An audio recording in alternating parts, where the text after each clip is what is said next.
Use होतो, ज्याच्यामध्ये doctor लिहून देतात, प्रिस्क्राईब करतात औषधं गोळ्या. त्याच्यानंतर येते सायकोथेरपी. हे ज्यांनी क्लिनिकल काउन्सिलिंग केलंय ते लोक हे करतात, जे खूप सिव्हिअर आजार असतात, स्किझोफ्रेनिया. त्याच्यामध्ये पेशंट किंवा क्लायंट ह्या परिस्थितीतच नसतो की समोरचा काय सांगतोय हे त्याच्या डोक्यात घुसेल किंवा ते कंडिशनच नसते, तेव्हा येते सायकोथेरपी.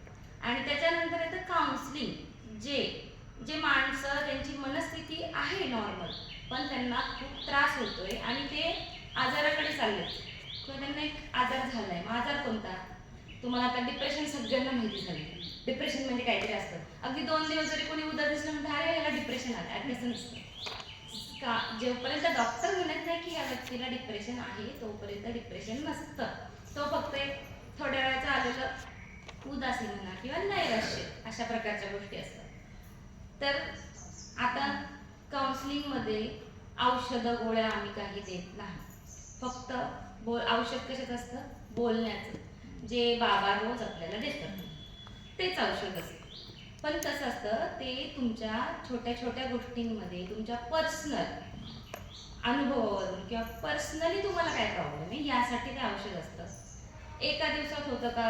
नाही. रोज किंवा एका ठराविक टाइम पिरियड नंतर तुम्हाला काउन्सिलरला भेटावं लागतं, बोलावं लागतं, तुमचे प्रॉब्लेम सांगावे लागतात. त्यानंतर तुम्हाला ते काही गोष्टी सजेस्ट केल्या जातात. ह्याच्यामध्ये टप्पे असतात. तर हे काउन्सिलिंग करण्यासाठी तुम्हाला काय कळणार की कधी जायचं, मी कधी मला गरज आहे. आता वाटतंय की आज मला उद्याच तर लगेच जायचंय का की नाही. असतं आपल्याकडे, प्रत्येकाकडे ते थोडं असतं की हां मला थोडं काय झालं की मी माझा स्वतःचा मूड नीट करू शकते. आता तुम्ही काय करता? हां मेडिटेशन करताल, बाबाची आठवण करताल, मुरली वाचताल, काहीतरी विचार सागर मंथन करताल, तुम्हाला बरं वाटेल, हां आता चांगलं वाटतंय मला. पण काही लोक असतात ज्यांच्याकडे असे काही मार्ग नसतात किंवा असूनही त्यांनी प्रयत्न करूनही त्यांना चांगलं वाटत नाही. तर मग अशा कंडिशनमध्ये तुम्हाला गरज पडते काउन्सिलरची. आता काउन्सिलिंगमध्ये पण खूप प्रकार असतात. फॅमिली काउन्सिलिंग असतं, ग्रुप काउन्सिलिंग असतं, इंडिव्हिज्युअल काउन्सिलिंग असतं, कपल काउन्सिलिंग असतं. स्कूलमध्ये जे काउन्सिलिंग केलं जातं करिअर काउन्सिलिंग वेगळं, स्कूल काउन्सिलिंग वेगळं, फॉरेन्सिक काउन्सिलिंग असतं, क्रिमिनलचं काउन्सिलिंग असतं, खूप प्रकारचे काउन्सिलिंग असतात. पण आता आपण थोडंसं जरासं सीमित केलं तर मेंटल हेल्थ काउन्सिलिंग किंवा आपलं ते जोडून आपण जोडलंय प्रजापिता ब्रह्मकुमारीचं आणि YCM म्हणजे यशवंतराव चव्हाण ह्यांनी एकत्रित करून एक स्पिरिच्युअल काउन्सिलिंग, म्हणजे की जे अध्यात्माला धरून आहे. जर तुम्ही फक्तच काउन्सिलिंग करताय होईल ठीक, पण जेव्हा तुमच्याकडे अध्यात्म असतं किंवा तुमचा कोणावर तरी विश्वास असतो, एका सुप्रीम सोल, आता आपण विश्वास करतो सुप्रीमवर, त्या विश्वासाने तुम्हाला जरासं स्ट्रॉंग फील होतं, कोणीतरी आहे मला बघणारा, कोणीतरी आहे मला सपोर्ट करणार. कारण माणसांकडून तर तेवढा सपोर्ट मिळत नाही हे सगळ्यांनाच माहिती आहे. सपोर्ट मिळणार आहे त्याच्याकडूनच. त्यामुळे ह्या अध्यात्माची जोड मिळाली की ते स्ट्रॉंग होतं. अजून तुमच्या भावना तुम्ही स्ट्रॉंगली तुम्ही फील करू शकता की हां मला काहीतरी माझं बरं होऊ शकतं, मी चांगलं होऊ शकतं, परमात्मा आहे माझ्यासोबत आहे. म्हणून स्पिरिच्युअल काउन्सिलिंग. आता काउन्सिलिंग करायला जायचं कधी? तुम्हाला ठीक आहे की तुम्ही वाटेल मला काय गरज नाही आहे, असं नसतं. कधी कधी असे प्रसंग येतात, प्रत्येकाच्या लाईफमध्ये येतातच. असं नाही आहे की आता मी रोज मुरली ऐकते मग मला काही कशाचीच गरज नाही. आपण अजून पुरुषार्थी आहोत. संपूर्ण बनलोय का? नाही बनलोय. संपूर्ण बनण्याची तुम्ही तयारी करताय, आपण तयारी करतोय. मग पुरुषार्थीमध्ये ह्या स्टेजमध्ये सगळ्यांनाच गरज पडणार आहे कोणाची ना कोणाची.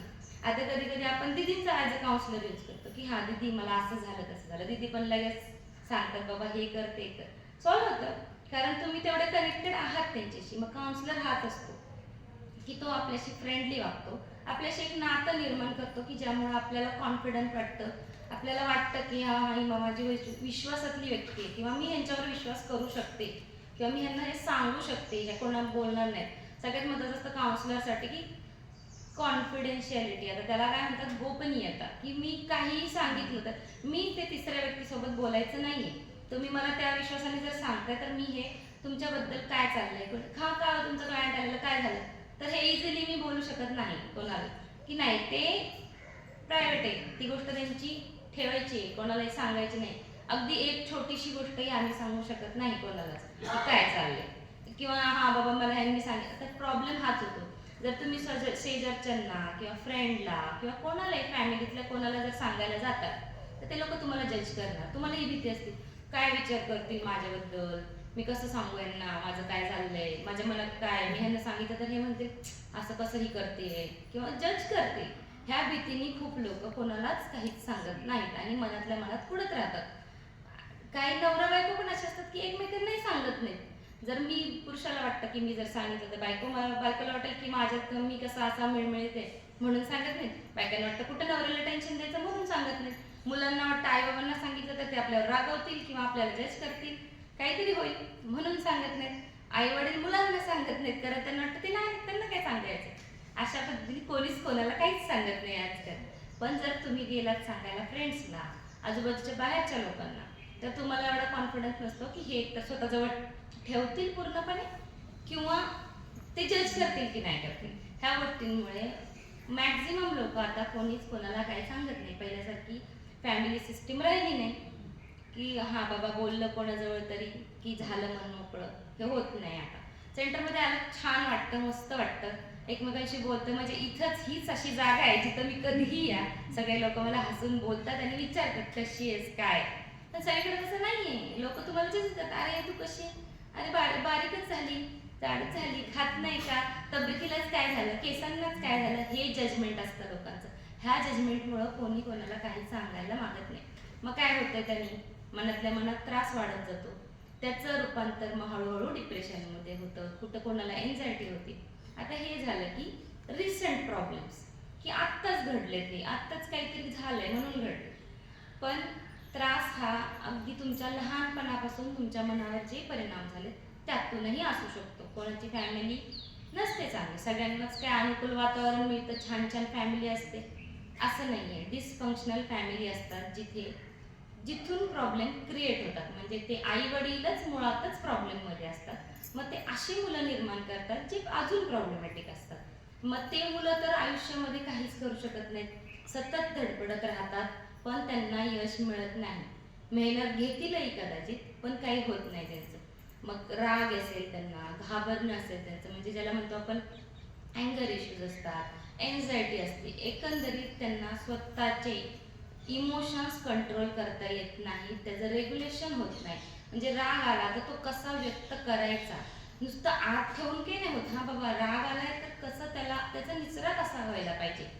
आलाय राग, मान्य, कोणीच असं नसेल की ज्याला आयुष्यात कधी राग आला नाही, पण तो त्याचं वेंट आउट कसं झालं पाहिजे, कसं तो शांत आपल्याला थोड्या वेळाने फील व्हायला पाहिजे. राग प्रत्येकाला येतो, पण रागामध्ये तुम्हाला तुमच्यावर थोडा तरी कंट्रोल कसा ठेवता येईल किंवा तुमच्या करिअरवर, लाईफवर, नात्यांवर या गोष्टींचा परिणाम कसा नाही होणार, ह्याचं जे वळण लावावं लागतं मनाला, याच्यासाठी कधी कधी गरज पडते आपल्याला काउन्सलरची, बाहेरच्या मदतीची.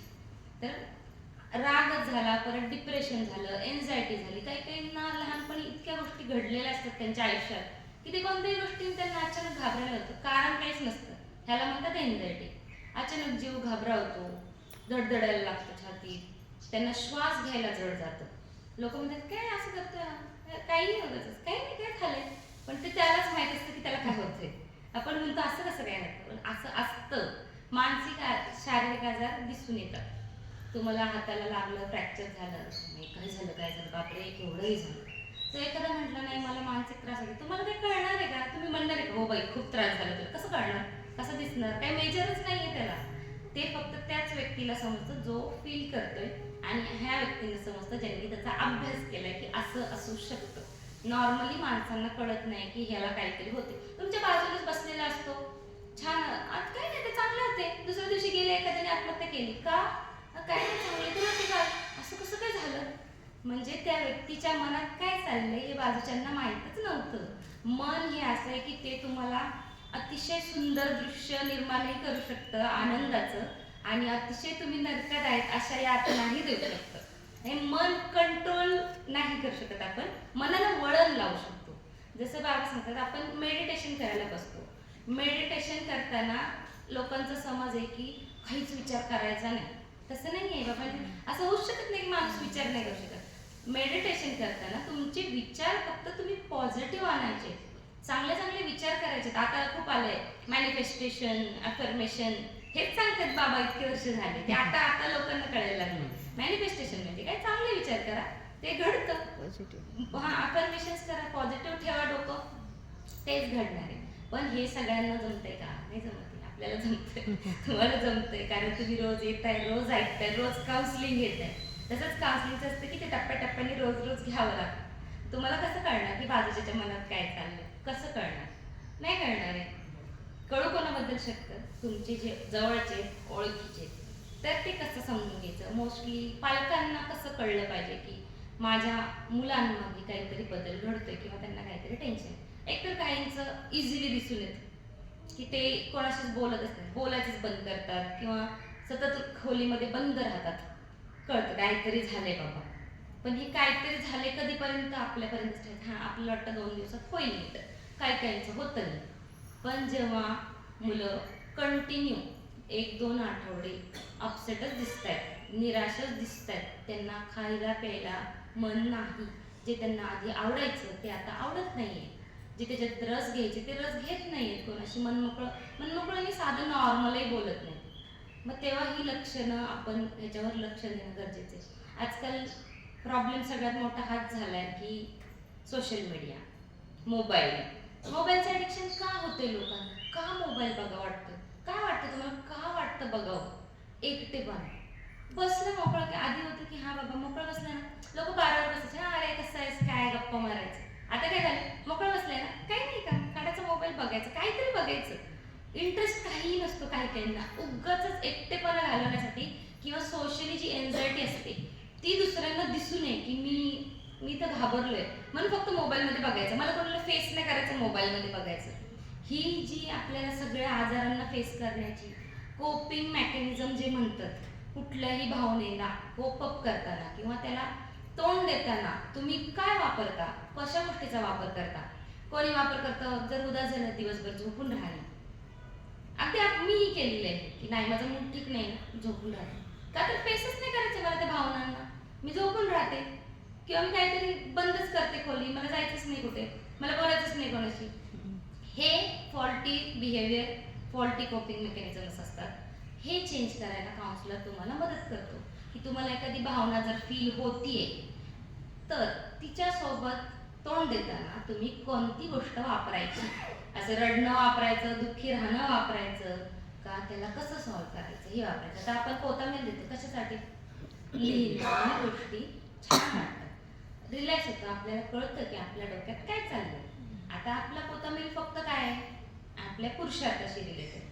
आम्ही पण ते सजेस्ट करतो, मोस्टली ही मेथड सजेस्ट केली जाते जर्नलिंग, म्हणजे की लिहा, तुम्ही काय फील करताय ते लिहा.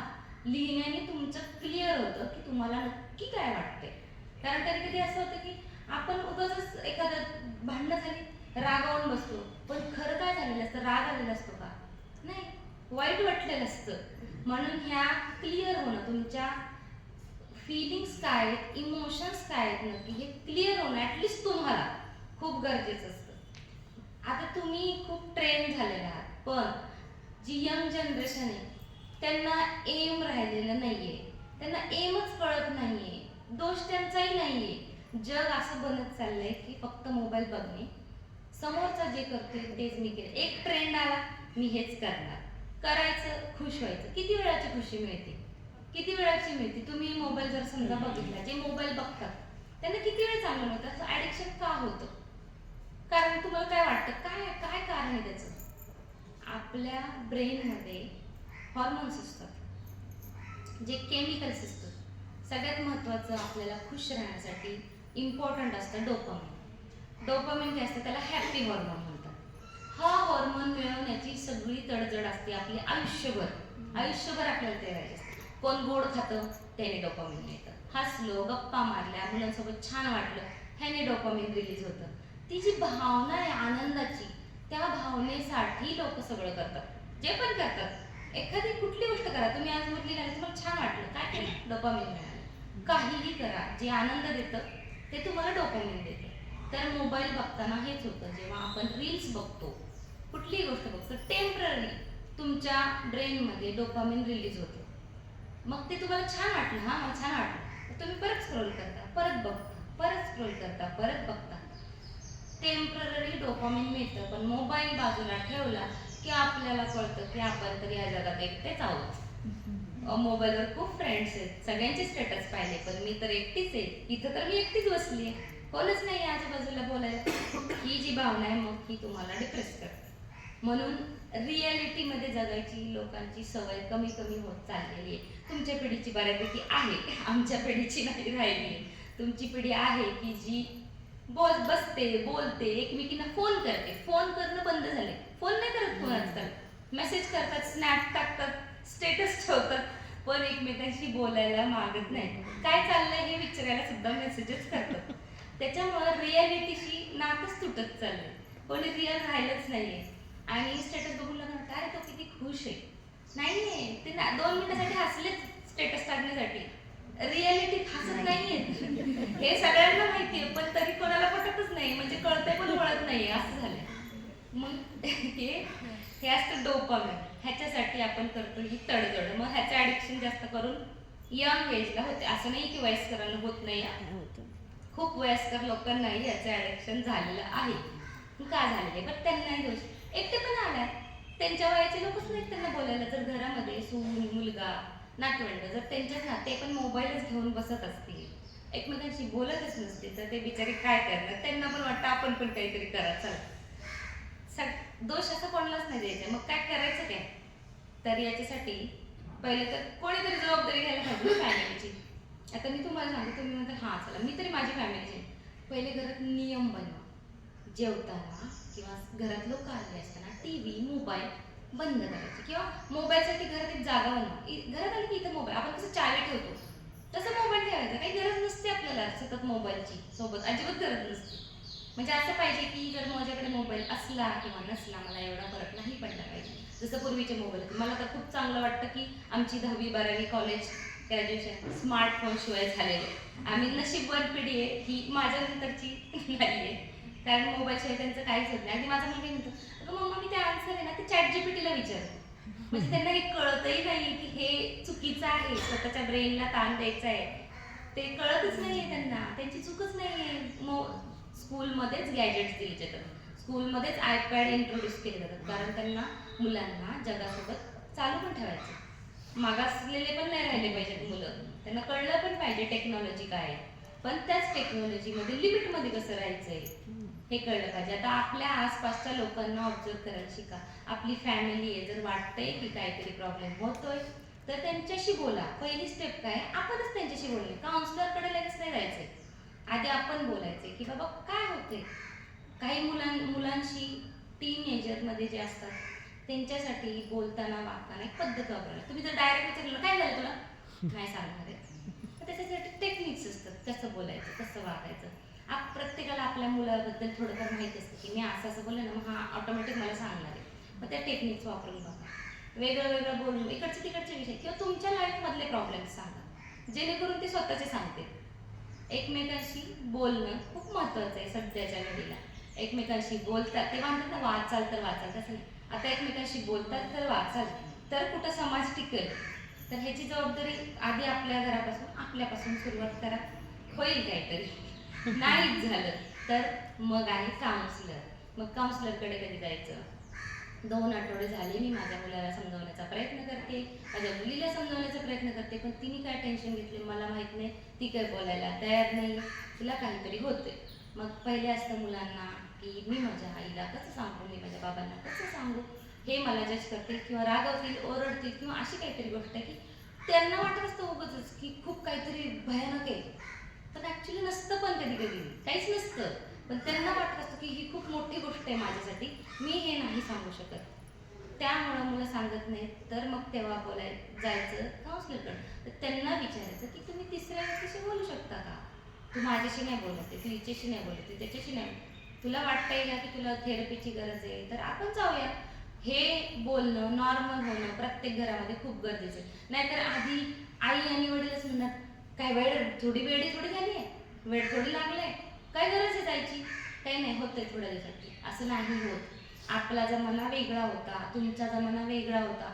लोक ऑटोमॅटिक स्वतःचे स्वतः नीट होत होते किंवा त्याच्यासोबत सर्वाईव्ह करत होते. सोडून नव्हते देत, काही तर किती त्रास असला तरी रोजची कामं करणं चालू ठेवत होते. आताची मुलं तशी नाही आहेत, दिसतात छान, आतमध्ये काय आहे त्यांनाच माहिती नाही, त्यांनाच काहीच कळत नाही, त्यांना मार्ग सापडत नाही. अतिशय अतिशय भीतीदायक वातावरणात आताची मुलं जगत आहेत. आपल्याला वाटतं ह्यांना सगळं मिळतंय, नाही मिळते. जे प्रेम आपल्याला मिळालं ते त्यांना नाही मिळते, जे आजी बाबांसोबतचं प्रेम आम्हाला मिळालं ते आताच्या मुलांना नाही मिळते, कारण सगळे वेगळे वेगळे वेगळे राहत आहेत. ती मुलं बिचारी आई वडील कामाला जातात, बिचारी एकटेच असतात, त्यांना कळतच नाही मी कोणाशी बोलायचं, काय बोलायचं, कधी बोलायचं. आता तरी फॉरेन कंट्रीजमध्ये चांगली मेथड असते की क्वालिटी टाईम. तुम्ही किती कामाला जा, किती काय करा, तुम्ही एवढा टाइम तुमच्या मुलांसोबत घालवायचा असतो. तिकडचे लोक जरा प्रगत आहेत ह्या बाबतीत. आपण म्हणतो खरं तर इंडियन कल्चर चांगलं आहे लहान मुलांसाठी किंवा पालकत्वासाठी, आपल्याकडे खूप चांगले संस्कार दिले जातात, मान्य आहे. पण हे जे इम्पॉर्टन्स आहे ना इमोशनल हेल्थचं, मेंटल हेल्थचं, ते आपल्यापेक्षा जास्त फॉरेन कंट्रीजमध्ये दिलं जातं. मुलांना समजून घेतलं जातं. मुलांनी कितीही निगेटिव्ह काही गोष्ट सांगितली तरीही ती ऐकली जाती. आपल्याकडच्या आई वडिलांकडे ते हे आहेच नाही की अचानकच तुम्ही असं रिॲक्ट करणार की पुढच्या वेळी मुलगा म्हणणार की मी सांगणारच नाही. मग ते खोटं बोलायला शिकतात, गोष्टी लपवायला शिकतात. आधी सुरुवात, आता चला तुम्ही मोठेच सगळे मिळाले तर तुम्हीच सुरुवात करा की आपल्याला कोणीही, अगदी आपली मुलंच नाही, कुठल्याही व्यक्तीने जर काहीही सांगितलं तर रिॲक्ट करू नका. असं कसं असू शकतं, असं कसं तू करू शकते, असं नका बोलू. ठीक आहे, घडलंय, राग आलाय तुम्हाला, पण गिळा, थोडा वेळ शांत राहा, थोडं 5 मिनिटं बाबांचं नाव घ्या, मग विचार करा बाबा मी आता काय करू, काय उत्तर देऊ समोरच्याच्या पण मनाचा विचार करा. चुका आपल्या पण हातून घडतात, सगळ्यांच्याच घडल्या असतील ना कधी ना कधी, काही ना काही. तर आपल्या मुलांना समजून घ्या, आपल्या मुलांनाच नाही आपल्या आसपासच्या सगळ्यांना समजून घेण्याचा प्रयत्न करा. काउन्सलर हेच करतो. जर तुम्हाला पैसे घालून गोष्टी करायच्या नाहीयेत तर काउन्सलरचं काम तुम्हीही करू शकता. तुम्ही तुमच्या मुलांचे काउन्सलर नक्कीच बनू शकता. काउन्सलर काय करतो, काउन्सलरचं काम काय असतं, सगळ्यात पहिलं असतं ॲक्टिव्ह लिसनिंग. म्हणजे काय की ऐकायचं, तुम्ही ऐका ना, पण ऐकता म्हणजे हां असं झालं का, ठीक आहे, थांबायला भाजी टाकायची नाही. ऐकणं म्हणजे ॲक्टिव्ह लिसनिंग म्हणजे ऐका, मनापासून ऐका. त्यांच्या राईट ब्रेनशी तुमचा राईट ब्रेन मॅच होऊ द्या. राईट ब्रेन म्हणजे काय की जो इमोशनल ब्रेन असतो, त्यांचे इमोशन्स समजून घ्या, त्याच्याशी मॅच करा. जर ते दुःखी झाले तर आपल्या पण चेहऱ्यावर थोडी दुःखाची भावना असली पाहिजे. एकदम म्हणतात हां असं झालं का, ठीक आहे, हे नाही आहे ना.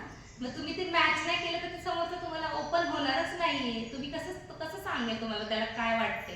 मग ते आधी ओपन होण्यासाठी इमोशनल लेवलला जा, त्यांच्या सोबत बसा, बोला, ऐका, आणि त्यानंतर मग समजा तुमच्याकडे सोल्युशन आहे. सोल्युशन कोणीच कोणाला देत नाही, काउन्सलर सोल्युशन देत नाही. लोकांना वाटतं की काउन्सलरकडे गेले की जादू नाही. आम्ही असं नाही की हां हे करा, 2 वेळा मेडिटेशन करा, डायरी लिहा, हे करा, झालं नीट होईल, नाही होणार. असं काही जादूबिदू होत नसती. आणि काउन्सलर असलं काही सांगत येत नसतो. काउन्सलर करतो काय, समुपदेशक म्हणजे काय, उपदेशक. उपदेश करणे म्हणजे उपदेश देणार नाही, उपदेशन म्हणजे की मार्गदर्शन. तुमचा मार्ग तुम्हाला माहीत असतो. आपल्या आपण म्हणतो ना 2 व्यक्तिमत्व असतात आपली, एक वाईट असतं, एक चांगलं असतं. आपल्याला सांगत असतं की तू ह्या मार्गाने जायचंय, पण आपलं मन असतं की ज्याच्यात मोह असतो काही व्यक्तींचा, तो आपल्याला चुकीच्या गोष्टी करायला भाग पाडतो. तर आपल्याकडे आहे, आपल्याकडे पण स्वतःला माहीत असतं काय करायचंय, पण आपल्याकडून कधी कधी ते होत नाही. काउन्सलर हेच करतो की तुम्ही काय करायचंय, कोणत्या मार्गाने जायचंय, हे फक्त सांगतो. की तो पहिले तर ऐकून घेतो की तुम्ही हे फील करताय. मग तुम्ही कोणत्या वेळी हे फील करता, तुम्ही हे फील करता तेव्हा तुम्ही काय ॲक्शन घेता, तुम्ही कोणत्या कॉपिंग मेकॅनिझमनी ते शांत करता, रागाला तर कसं शांत करता, भीती वाटते तर कसं नीट होता. ह्या गोष्टी ऐकून घेतल्या जातात आधी. तुम्ही लहानपणी तुम्ही काय फील केले, तुम्ही काय फेस केलं, तुमच्या आयुष्यात काय काय घडलं, हे ऐकावं लागतं. छोटीशी गोष्ट समजा तर फार हिस्ट्री घ्यायची गरज नसते, पण काही लोक असतात ज्यांच्या मनावरती बालपणाचा परिणाम झालेला असतो, तर खूप सारी हिस्ट्री त्यांची घ्यावी लागते की अगदी तुम्ही तेव्हा काय फील केलं होतं. मग त्या भावना कुठंतरी मनात राहिलेल्या असतात. मग आत्ता सेम गोष्ट जर तशीच घडली तर त्या माणसांना त्यावेळेसच्या आठवणींनी भीती वाटते, घाबरायला होतं. कारण यांना असं होतं अचानकच. काही काही लोक याचं कनेक्शन पूर्वजन्माशीही जोडतात की पूर्वी जसा मृत्यू झालेला असेल तसं कदाचित तुम्हाला ह्या जन्मामध्ये त्या गोष्टीची भीती वाटते. मग फोबिया जे असतात की हा पाण्याची भीती वाटते म्हणजे तू पाण्यात पडून गेलीस, तसं त्याला अजूनही म्हणजे सायंटिफिकली अगदी प्रमाण मिळालेलं नाही आहे. पण खूप सारे सायकोलॉजिस्ट असे आहेत जे ही गोष्ट मानतात, पूर्वजन्म जी आपल्याला बाबा सांगतात ह्याला प्रमाण आहे की म्हणजे हे लोक मानतात सायकोलॉजी तुमची म्हणजे तुमच्या आत्म्यावर जे संस्कार झाले जन्मोजन्म त्याचा परिणाम तुमच्या आत्ताच्या बिहेवियरशी नक्कीच असू शकतो. पण मग आपण ते तर काय करू शकत नाही त्याला आता. पण आपली कर्म बाबा सांगतो भोगा भोगून संपवा कर्माचे भोग. ड्रामानुसारच सगळं होणार आहे. मग उपयोग काय कशाचाच, आपण जे करतो त्याचा उपयोग काय, ड्रामानुसारच सगळं होणार आहे. मदत तर होईल ना तुम्हाला. जी इंटेन्सिटी आहे तुमच्या आजाराची त्रासाची ती कमी होते हळूहळू ह्या गोष्टीने. म्हणून आता फक्त एकच सांगू शकते की तुमचे जे फ्रेंड्स सर्कल आहे त्याच्यामधल्या लोकांचे त्रास समजून घ्यायला त्यांना हेल्प करा. तर काउन्सिलिंगमध्ये फक्त एवढंच केलं जाऊ शकतं की तुम्हाला मदत मार्गदर्शन तुमच्या आजाराशी तुम्हाला समजून घेणं, आधी तर तुमच्या भावना समजून घेणं हे तुम्हाला जमत नाहीये ना, तर आम्ही त्याची मदत करतो फक्त की तुम्ही काय फील करताय. त्याच्यासाठी सेशन्स असतात. पहिल्या तर आम्हाला हिस्ट्री घ्यायला लागते. तुम्ही तुमचं पहिलं सगळं ऐकून घ्यावं लागतं, कारण ऐकायलाच कोणी भेटत नाही. मग ते ऐकून की तुम्ही नक्की काय करता, मग तुम्ही सांगताना एवढं त्यातलं एवढंच असतं काहीतरी कुठंतरी अडकलेलं असतं, तेवढंच ऐकायची गरज असते. तुम्ही भरपूर माणसाला अनावर होते मी किती सांगू काय नाही, पण हे कोण भेटत नाही ना, म्हणून तिथं सप्रेस करून करून हार्टचे प्रॉब्लेम होण्याचे रिझन्सच ते मेजरली की माणसांना बीपी वाढते का वाढते काहीतरी मनात ठेवलंय आहे, काहीतरी कशाची तरी भीती आहे, कशाचं तरी टेन्शन आहे, पूर्वजन्मापासून आलेल्या गोष्टी असतील किंवा तुम्ही जे पण सप्रेस करून ठेवले त्याच्यामुळे तुमच्या हार्टवर प्रेशर येतं. त्यामुळे ह्या गोष्टी घडत आहे. हे हेरिडेटरी डिप्रेशन किंवा बरेचसे आजार आहेत जे लोक म्हणतात की हेरिडेटरी आहेत. हेरिडेटरी का आहे किंवा अनुवांशिक का आहे, तर तुमच्या आईवडिलांचीही विचार करण्याची पद्धत तीच होती जी तुमची आहे, म्हणूनच ते तुमच्याकडे पण आले. असं नाही की ते रक्तात आहेत, डिप्रेशन वगैरे काही रक्तात नसतं, बायोलॉजिकल असतं. कितपत असतं की समजा जे काही हॉर्मोन्स आहेत जे तुमच्या ब्रेनमध्ये नॅचरली कमी बनत आहेत तर ते बायोलॉजिकल आहे. पण हेरिडेटरी घडण्याचं कारणच आहे की आई वडील पण तसेच विचार करायचे, ते पण तसेच बिहेव करायचे, तुम्ही पण तसंच करताय. मग चेंज कधी करणार, जर चेंज केलं त्याच समजा एखाद्याला अँगर इश्यू आहे, खूप राग येतो, मग त्याला त्रास होणार आहे. पण त्यांच्या मुलांनी ते कुठेतरी चेंज केलं, हा ह्यांना होतं मग मी काहीतरी केलं पाहिजे ना, ह्यासाठी थेरपी आहे. सगळ्यांना वाटतं की थेरपी फक्त आजारी असलेल्यांसाठी आहे, तर तसं नाही आहे. थेरपी त्यांच्यासाठी पण आहे ज्यांना काही गोष्टींमध्ये कसं वागायचं कसं बोलायचं समजत नाहीये, मी ह्या गोष्टी कशा हँडल करू मला समजत नाहीये. यंग जनरेशनमध्ये खूप खूप खूप प्रॉब्लेम झालेले आहेत, खूप प्रकारचे डिप्रेशन आहेत. आता पोस्टपार्टम डिप्रेशन पण आहे. तुम्हाला काय माहिती होतं काय काय असतं, नव्हतं माहिती, आता सगळ्या मुलींना माहिती. जे प्रेग्नन्सी नंतर डिलिव्हरी नंतर जे डिप्रेशन येतं, एकटेपणा जो अचानक जाणवायला लागतो की माझं काय अस्तित्वच नाही, हे बाळ आहे म्हणून माझं अस्तित्व आहे, अशा खूप विचित्र भावना माणसाच्या मनात येतात.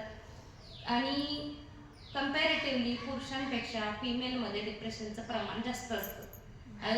बायका खूपच विचार करतात म्हणून तसं काही नाही तर ते असतं, नॅचरली असतं, कारण पुरुषांचं ब्रेन वेगळा बनलेला आहे, फिमेलचं वेगळं बनलेलं आहे, त्यामुळे ते त्यांचं प्रमाण जास्त असतं. तर बायकांनी बोलतात, खूप बोलतात लेडीज, पण जे बोलायचं तेच नाही बोलत, वेगळ्या गोष्टी बोलत राहतात, त्या नाही बोलायचे आपल्याला. आपल्या ब्रेनची एक लिमिटेड कपॅसिटी आहे, त्याच्यापेक्षा जास्त तुम्ही काही घेऊही नका, कन्झ्युम करू नका. म्हणजे काय म्हणतात तुम्ही काय ग्रहण करता ते खूप महत्त्वाचं आहे. त्यामुळे ग्रहण तेवढंच करा जेवढा तुमच्या मेंदूला झेपते. आणि हे रील्स बघण्याने काय होतं, बघत राहते एकदा ही भावना, एक रील येतो हसण्याचा, एक रील येतो रडण्याचा, अचानक तुम्ही इतक्या भावना जर डोक्यात घेतल्या तर ते एक्झॉस्ट होणारच आहे, त्याला त्रास होणारच आहे, करू काही शकत नाही. मोबाईल लोक ठेवून देणार नाही, पण त्याला कंट्रोल कसं करायचं, कधी काय वापरायचंय कधी काय नाही वापरायचे हे आपल्या हातात आहे. त्या 2 मिनिटं झाले की काउन्सिलिंग काय मेजरली तुम्हाला समजलं का की काय असतं नक्की. समुपदेशन म्हणजे काय असतं, फक्त सांगणे, शब्दांचं औषध देणे, ऐकून घेणे आणि त्यानंतर त्यांना काही ट्रिक्स दिल्या जातात, स्ट्रॅटेजी सांगितल्या जातात, वागण्याच्या कोपिंग मेकॅनिझम शिकवले जातात, हे असतं काउन्सिलिंग. त्याच्यामध्ये अजून थेरपी देतात, म्हणजे की मेडिटेशन असतं, पण मेडिटेशन एक वेगळ्या प्रकारचं मेडिटेशन असतं, त्याला प्रोग्रेसिव्ह रिलॅक्सेशन वगैरे म्हणतात, जे हळूहळू स्वतःच्या बॉडीला मनाला रिलॅक्स कसं करायचं ह्या टेक्निक शिकवल्या जातात. पुढे पुढे जातात तेवढ्या भरपूर गोष्टी असतात. पण मोठं मोठं सांगायचं हे की तुम्हाला एक मार्ग दाखवला जातो स्वतःच्या भावनांना कसं हँडल करायचं, त्यांच्यासोबत कसं तोंड द्यायचं, त्याच्यामुळे आपल्या रोजच्या लाईफवर कसा निगेटिव्ह इफेक्ट नाही होणार. मला मी रडतीच आहे, मी दुःखीच होतीये छोट्या छोट्या गोष्टी, हे कसं नाही होणार. माझं डेली लाईफ चांगलं कसं राहील, माझी नाती तुटणार नाहीत, हे कसं मेंटेन केलं जाईल, छान एक लाईफ कसं मेंटेन केलं जाईल, हे केलं जातं या काउन्सिलिंगमध्ये. आणि ते कसं ओळखायचं किंवा मी कसं जाणार तिथंपर्यंत, ह्याच्यासाठी तुम्ही आसपासच्या लोकांना ऑब्झर्व करा. अगदी स्वतःला आधी ऑब्झर्व करा की मला गरज आहे का, मला काही त्रास होतो का, मला असं काहीतरी रोज मी छान असते पण कुठली तरी एखादी गोष्ट घडते आणि त्याने मला काही त्रास होतो का, मला त्याच्याशी डील करता येत नाही का. एखादी भावना जर आली, भीतीची असेल, दुःखाची असेल किंवा कशाची असेल, जर त्याशी डील नाही करता येते तर स्वतःला प्रश्न विचारा. आधी बेसिक स्वतः ट्राय करा, लिहायला सुरुवात करा, बोलायला सुरुवात करा. जर तरीही नाही काही सॉल्व्ह झालं तर मग येतं काउन्सिलर. आणि काउन्सिलिंग फक्त यंग एजचं, मिडल एजचं नाही आहे, म्हाताऱ्या लोकांना आता खूप गरज आहे काउन्सिलिंगची. कारण त्यांना एकटेपणा जाणवायला लागला, कारण त्यांना ह्या जगामध्ये रमायचं नाही, त्यांना जमत नाही हे टेक्नॉलॉजी वगैरे काय, त्यांचं त्यात मन रमत नाही, त्यांना बोलायला त्यांचा कोण नाही. मग त्यांनी काय करायचं, एकटेपणा कधी कधी दोघांपैकी एक असतं, एक गेलेलं असतं, एकटेपणा जाणवायला, दोघांना कायम आयुष्यभर सोबत राहायची सवय असते. मग ह्या त्रासामध्ये लोक काय म्हणतात, अहो ते काय नाही, तेच बाबा आमच्यासारखे झोपलेले असतात. त्यांना झोप नाही येते, त्यांना काहीतरी त्रास होतोय, बघा, विचारा, कधीतरी गप्पा मारा त्यांच्याशी, कळतं मग की काय झालंय नक्की. लोकांना हे गावाकडे तर असतं, अरे काय म्हातारे पडलेले ते माहीतच नसतं काय झालंय. मग ते गावाकडच्या लोकांना असं तर होतं का की पहिले डिप्रेशनच नव्हतं की काय नव्हतं, आता अहो आमच्या वेळेला असं काही नव्हतं, होतं ते माहीत नव्हतं, खूप जणांना होतं. पण ते लोकांनी ह्या देवाला जा, त्या देवाला जा, तिकडे जा, काहीतरी झालंय त्यांना. आणि तसं नसतं, काहीतरी असतं, फक्त ते बघावं लागतं. तर ते फॅमिलीमधल्यांनी न बघण्यामुळे मग ते लोक कसे करतात. अगदी माझ्या ओळखीत पण असे लोक आहेत जे अगदी म्हातारे झालेत आणि ते जीव वगैरे देण्याचा प्रयत्न करतात. ह्यांना काय त्रास आहे, ह्या वयामध्ये ह्यांना काय त्रास आहे, असेल काहीतरी, तुम्हाला काय माहिती, विचारून बघा. सगळ्यांना समजत नाही की आपण काय विचार करतोय. एक जो मानसिक रोगी किंवा मनामधून जो दुःखी किंवा त्रासलेला असतो ना, त्याच्यासाठी मुंगी एवढं पण आहे ना, आबाळ एवढं दिसतं करा. त्याला वाटतं की माझ्यासोबत खूप मोठी गोष्ट घडली, कारण त्याचं मन त्याला तसं भासवतं. त्यातनं त्याला बाहेर काढायला 4 लोकांची मदत लागते, ह्या आधाराची गरज लागते. जर तो फॅमिलीकडून नाही मिळाला तर मग तुम्हाला सायकॅट्रिस्टकडे जावं लागतं, काउन्सिलरकडे जावं लागतं. म्हणून आधी मॅक्झिमम तर हेच सांगेन की तुम्ही आधी स्वतःच्या फॅमिलीला जपायचा प्रयत्न करा. आपण तर बास आहे, काही नाही पाहिजे मग माणसाला, की आपण खुश असणं एम आपलं तेच आहे. आधी खुश राहा, मग बाकी गोष्टी करू शकतो तुम्ही. मुलांचं सक्सेस न होण्याचं रिझन पण तेच आहे की त्यांच्या दुसऱ्याच गोष्टींमध्ये गुंतलेत ते. त्यांना वाटतंय जर या मुलाकडे हे आणि माझ्याकडे नाही, मग खूप मोठा क्रायसिस आहे हा. आता तर वेगळीच गोष्ट आहे, आयडेंटिटी क्रायसिस. त्या मुलांना माहितच नाही मी कोण आहे. अगदी मेल फिमेलवरनं पण कन्फ्युजन आहे. हां, आपण होतो, माझं शरीर जे आहे तेच मी आहे. आता तसं नाही आहे. तुम्हाला माहिती बाहेरच्या जगात काय चाललंय, तेच इंडियामध्येही तेच गोष्ट चालली. मुलांना स्वतः आपण कोण आहोत हे टीनेजर नंतर ह्याचं कन्फ्युजन व्हायला सुरुवात होती. तर त्यांना यामध्ये मदत करणं खूप गरजेचं असतं. नाहीतर ते कन्फ्यूज होतात, त्यांचं करिअर खराब होतं, त्यांना कळत नाही की ते कोण आहे, मी नक्की कोण आहे, माझ्या फिलिंग्स काय, मला काय आवडतं, मला काय नाही आवडत. या कन्फ्युजनमुळं खूप लोक स्वतःला बायसेक्शुअल समजतात, ट्रान्सजेंडर समजतात, काही समजतात. जगात जे चाललंय ते कोणी स्टेटस टाकलंय काय, हां मग मी पण हेच असणार आहे, इमॅजिनेशन आहे. तुम्ही हेल्प नाही केली तर हे बायोलॉजिकल पण असतं, पण मानसिक खूप जास्त झाले की त्यांना माहीतच नाही की आम्ही कोण आहे, आम्ही कशासाठी आलोय, आम्ही काय करायचंय. त्यामुळं आपल्या मुलांवर लक्ष म्हणजे काही बघायचं नाही, सारखं काय करतोय, मोबाईलमध्ये कोणाशी बोलतोय, काहीच नाही, ते नाही करायचे. नाहीतर तुमची मुलं येऊन मला रागवतील यांनी काय सांगितलं. त्यामुळे फक्त लक्ष ठेवा म्हणजे की त्यांचं जेवण अचानक सडन चेंज होतो. जर मानसिकरित्या काय प्रॉब्लेम असेल तर चेंज होतो. सगळ्यात महत्त्वाचा जेवणामध्ये, झोपेमध्ये, त्यांच्या वागण्या बोलण्यामध्ये. हे 2-3 ट्रेड्स तर तुम्ही बघू शकता की अचानक जेवायला भूकच लागत नाही, भूकच नाही लागत मला, किंवा मला खायचंच नाही, मला नाही भूक, मला नाही भूक, तसं मूड खराब असल्यासाठी म्हणतो मला भूक नाही. पण हे जर जास्त दिवस चालू राहिलं तर प्लीज फोकस करा त्याच्यावर की काय झालंय आपल्या मुलांना. आणि मुलांनाच नाही, मोठ्या माणसांनाही हे होतं. तुमची मैत्रीण असेल, तुमची सून असेल, जाऊ असेल, काय होतं तर विचारून बघा फक्त की काय बाई सगळं ठीक आहे का. आपल्यासोबत आपल्याला खूप चांगली माणसं मिळेल. मेजरली आपण इथे येतो परिवारामध्ये, तुम्हाला कोणीतरी भेटतं, तुम्ही त्यांच्याशी बोलता. सगळ्यांकडं ती लोक नाही आहेत. खूप लोक अशी आहेत जी दिवसभर घरात असतात किंवा दिवसभर ऑफिसमध्ये असतात. त्यामुळे त्या लोकांना खरं गरज पडते. ते रिटायर झाल्यानंतर अचानक तुम्हाला सेंटर आहे, तुम्ही छान राहताय, आमचे पप्पा बिझी झालेत अजूनच. पण सगळ्यांचं तसं नाही आहे. रिटायरमेंट नंतर खूप साऱ्या पुरुषांना डिप्रेशन येतं. त्यांना वाटतं आता माझ्या लाईफचा काय उपयोग, आता मी काहीच करत नाही, हे होतं. आता तर फिमेल सोबत पण व्हायला लागले ते येतं. परत मोनोपॉज नंतर त्याच्यानंतर पण डिप्रेशन येतं. खूप खूप खूप रिझन्स आहेत डिप्रेशन येण्याचे. ते कसे येऊ द्यायचं नाहीये, ह्याच्यामध्ये मदत करण्याचं काम करतो काउन्सलर. दीदी आपल्या काउन्सलर आहेत, बाबा आपल्याला काउन्सलर आहेत. पण छोट्या छोट्या गोष्टी असतात ज्या आपण दुसऱ्यांना नाही सांगू शकत, दीदींना नाही सांगू शकत, कोणाला तरी अननोनला सांगू शकतो की ज्या व्यक्तीचा माझ्या लाईफशी काही संबंध नाही आहे किंवा मला कॉन्फिडन्स आहे ही व्यक्ती कोणाला सांगणार, त्या व्यक्तीजवळ जाऊन तुम्ही नक्कीच बोलू शकता. स्वतःच्या आयुष्याला, मनाला, हृदयाला इतका ताण देऊ नका. ह्या जगामध्ये इतकं काही नाही, कोणाला काही पडलेलं नाही, तुम्ही काय करताय काय नाही करताय. त्यामुळं सांगा, मोकळं व्हा, खुश राहा. शारीरिक त्रास असू दे, मानसिक त्रास असू दे. तुम्ही अजूनही शारीरिक त्रासावर फोकस करताय, मानसिक जर मन नीट तर तुम्ही सगळं काही छान करू शकता.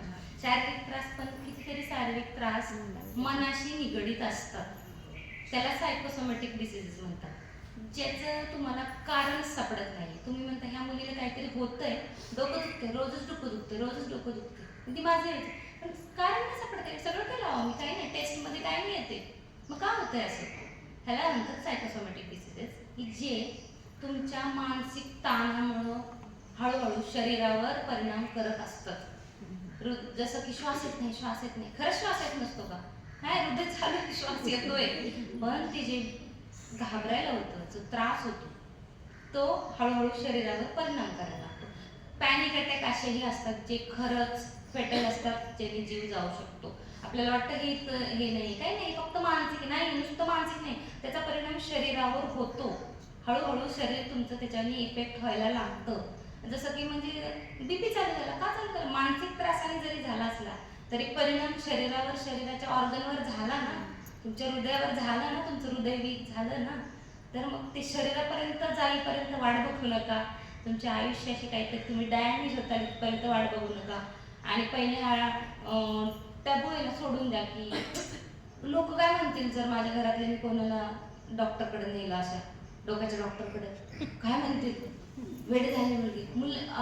आयांना सगळ्यात महत्वाचं टेन्शन असतं, लग्न होईल का मग तिचं, काय म्हणतील, त्यांची मुलगी वेड्याच्या डॉक्टरकडे जाते, काहीतरी डोक्यावर परिणाम आहे तिच्या काय. हे तुमच्यापासून चेंज झालं तर बाकीच्यांमध्ये चेंज होऊ शकतो. नाहीतर हे असंच ठेवलं तर त्या ह्याच्यामध्ये आपल्या मुलांना नुकसान होईल ना.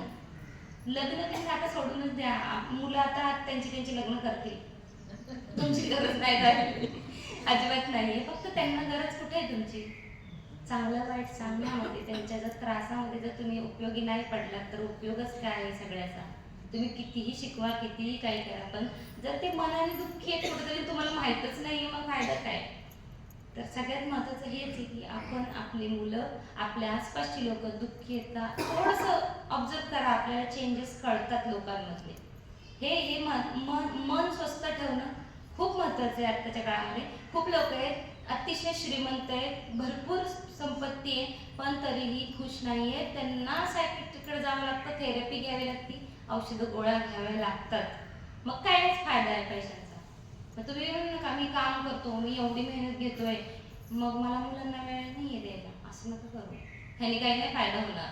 मग त्या मुलांना ते नको आहे. लहान मुलं म्हणतं का मला पैसे पाहिजे, नाही म्हणत. त्यांची गरज असती आई वडिलांचं प्रेम, त्यांचा टाइम. प्रत्येकाला काय पाहिजे, वेळ पाहिजे, वेळ, दुसऱ्याचा वेळ पाहिजे. माझ्याजवळ या, बसा, बोलायच्या असं छान वाटलं, बस. तेच पाहिजे. मुलांना तर मुलांच्या अपेक्षाच नसतात काही. आपण त्यांच्या मनात घुसवतो की तुला हे घेतलं पाहिजे, बाजूच्याने घेतलं ना मग तुला पण घेतलं पाहिजे. मुलांची डिमांड नसते ती. मुलांची डिमांड आपण जेव्हा त्यांना सवय लावतो त्याच्या एका सर्टन एज नंतर त्यांना वाटायला लागतं मला पण हे पाहिजे. लहान असताना त्यांना काहीच कळत नसतं मला काय पाहिजे काय नाही. आपण जे घेतो तेच घालतात ना, आपण जे देतो तेच करतात. मग ते तुम्ही त्यांच्यामध्ये ते डिझायर क्रिएट नका करू. तुम्ही त्यांची मेन नीड आहे आईचं प्रेम, वडिलांचा वेळ, त्यांचा सपोर्ट. बेसिक गोष्टी जरी आपल्याला कळल्या तर अशा डिसफंक्शनल फॅमिलीज क्रिएट होणार नाही. त्या फॅमिलीजमुळं अजून मुलं बनत जातात, म्हणजे प्रोडक्शन वाढत जातं. ते स्वतः खराब असतात, त्यांचे स्वतःच्या मानसिकता नसतात, ते स्वतःचेच प्रॉब्लेम सॉल्व्ह करत नाही. मग तेच ते पास ऑन करतात मुलांना, त्यांची मुलं त्यांच्या मुलांना, आसपासच्या मुलांनाही डिस्टर्ब करतात, आसपासच्या लोकांनाही डिस्टर्ब करतात. ऑफिसमध्ये म्हणजे खडूस बॉस असतात, ते कशामुळे असतात? त्यांना कुठेतरी काहीतरी आईवडिलांनी मित्रावरती दिलं असतं. मग त्यामुळे ते खडूस विडूस काही नसतात, त्यांच्या स्वतःचे दुःख असतात. बाबा तो दुःखी आहे, तो दुःखच देणार आपल्याला, तो खुश कशी देईल? ज्याच्याकडे जे आहे तेच दिलं, तर त्यांना कुठून तरी मिळालंय तर समजून घ्या. कधी कोणी राहिलं तर बाबा हां ठीक आहेस का विचारा. हो, काही नाही, सगळं मनाचा खेळ आहे, मानसिकच आहे सगळं. पण ते शरीरावर जायच्या आधीच, त्याच्या आधीच अलर्ट व्हा की माझ्या शरीराला त्रास नको व्हायला, माझ्या फॅमिलीला डॅमेज नको व्हायला.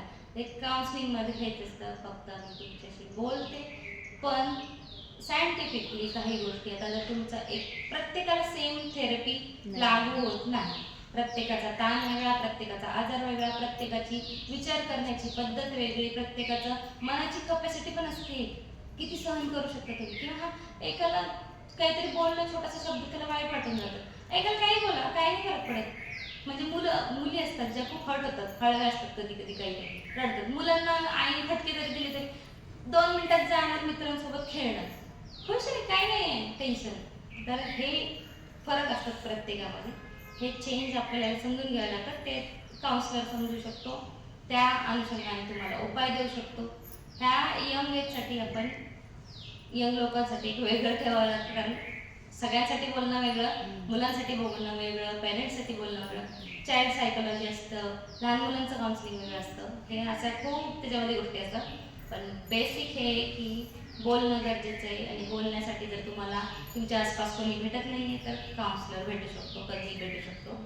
आजार मनात ठेवू नका, ताण मनात ठेवू नका, बोला, मोकळं, सॉल्व करा. मदत मिळते, मदत मागायला कधीही लागेल. आणि मानसिक आजार एक कमजोरी नाही आहे. तुम्ही जर मदत मागताय तर तुम्ही अजून स्ट्रॉंग आहात. काउन्सिलिंग त्याचंच होऊ शकतं ज्याला स्वतःला नीट व्हायचं. ह्याचं नाही होऊ शकत जो म्हणतो मी रोज दारूच पिणार आहे, त्याचं काउन्सिलिंग नाही होऊ शकत. काउन्सिलिंग त्याचं होऊ शकतं जो म्हणेल बाबा मला बदलायचंय, त्याचं काउन्सिलिंग होऊ शकतं. जो म्हणतो मला त्रास होतो, मला काहीतरी मदत पाहिजे, त्याचं काउन्सिलिंग होऊ शकतं. काउन्सिलिंग कोणाचं होऊ शकतं तुम्हाला कळलं? काउन्सिलिंग काय असतं कळलं, कधीच जायचं ते पण कळलं. एक कुठलाही त्रास तुमचा 2 आठवड्यापेक्षा जास्त तुम्हाला दिवस तुम्ही फेस करताय तर जावा, नक्की जावा. आणि खूप करण्यात काही कोणी गेलं, डेथ झाली, म्हणजे ट्रॉमा असतो, त्या कंडिशनमध्ये सुद्धा तुम्ही काही लोकांना जावं लागतं. काही लोक होतात नॉर्मल, हा बाबा ते जाणार होते ते गेले, काही लोक नाही होत तसे, ते दुःखातच राहतात कधी. तर त्यासाठी तुम्ही काउन्सिलरला कधीही भेट देऊ शकता. जर तुम्हाला वाटतं की नाही हे वेगळंच, म्हणजे माझ्यासाठी नाहीच आहे, सहज म्हणून भेट देऊन बघा, बोलून बघा, काही फरक जाणवतो का. आणि सगळ्यात महत्त्वाचं प्रमोट करा तुमच्या मुलांना स्वतःचं बोलण्यासाठी. कारण तुमची पिढी बऱ्यापैकी जगली, चांगली जगली, त्यांना कळलं कसं जगायचं, त्रास तुम्ही पण काढले. पण इथून पुढच्या पिढीला तुमच्या मदतीची गरज आहे, तुमच्या सपोर्टची गरज आहे. तुम्ही त्यांना सांगताल की काय करायचंय काय नाही करायचंय, आणि त्यांच्या नवीन गोष्टींना तुम्ही जज करू नका. आताचं जग वेगळं झालंय, तुम्ही असं कुठलीच रिॲक्ट करू नका. त्यांना फक्त सपोर्ट करत जा. सपोर्ट जेवढा सपोर्ट करताल मुलं तुमच्याशी ओपन होतील, तुमच्याशी बोलतील. मग त्यांना सांगा की चांगलं काय वाईट काय, तेव्हा सांगायचं, आधी ऐकायचं. मग तुम्ही एवढंच करू शकता, त्यांना फक्त सांगा की तुम्ही बोलू शकता, तुम्ही कधीही बोलू शकता, आम्ही तुमच्यासाठी आहोत. एवढे शब्द तुमचे पुरेसे तुमच्या मुलांना तुमच्या आसपास ठेवायला. ते मग असं नको अचानक की माझा मुलगा काय विचार करतो मला माहीतच नाही आहे, मी अनोळखीवाली फिलिंग. तर जवळच्या मुलांकडे बघा, एवढंच करू शकतो. काउन्सिलिंग हे इतकंच असतं, मना शब्दांचं औषध आहे. तेवढंच असतं, दुसरं काही नाही आहे त्याच्यामध्ये. चालेल. मला वाटतं की तरी पण तुम्ही तुमच्या जे नॉन बीकेज आहेत ना त्यांच्यासाठी, त्यांना जर तुम्ही जास्त सांगितलं तर जास्त फायदा होईल. तर तुम्हाला बऱ्यापैकी नॉलेज आहे, पण तरी असं नाही की मला काहीच फील होत आहे. तर मग जेव्हाही गरज वाटेल तुम्ही सांगा. ठीक आहे. चला, सगळ्यांना जायचं. खूप वेळ बोलले, मला कळलं पण नाही. खूप वेळ घेतला. हां, परत याची तारीख कधी? तुम्ही सांगा तसं, माझं काहीच नाही. एक शाळेतली एक शिक्षिका आहे, हां. कोर्स करायचा आहे. त्याचं चालू आहे ऍडमिशन. चालू झालं.